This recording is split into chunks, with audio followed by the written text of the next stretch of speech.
المذيع بيسأل الساحرة الروسية: هل في أشخاص ما تقدريش تسحريهم؟ قالت: فعلا في أشخاص ما أقدرش أسحرهم.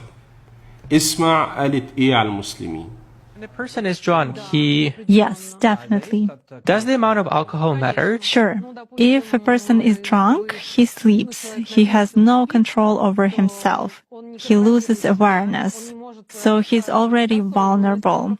Basically, alcohol lowers vibrations instantly, then it is easier to work. It is easier to attach an entity, and it is easier to take possession of a person's mind.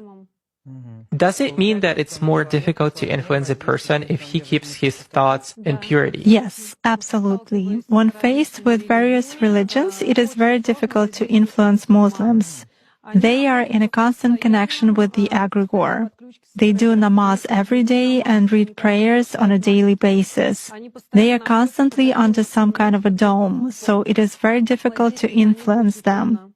When you start impacting a person, he begins to address in a prayer. Indeed, many of them are very different from those who come to church only when everything is bad in their life.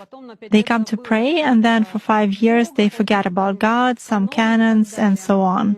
Muslims, as a rule, passionately believe and passionately give energy to their egregore. And this egregore protects them very well. That's why it is very difficult to work to make any kind of influence on a true Muslim believer.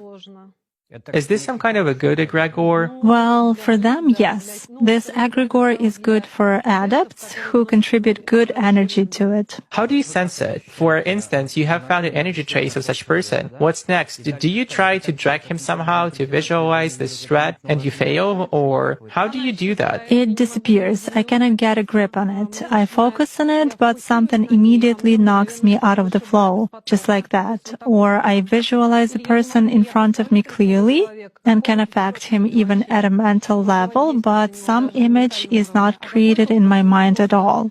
I even look at a photo, reproduce an image, but it vanishes from my mind. Thus, I can clearly see that a person is covered with something. Alhamdulillah. Does this only work with Muslims? It does for me.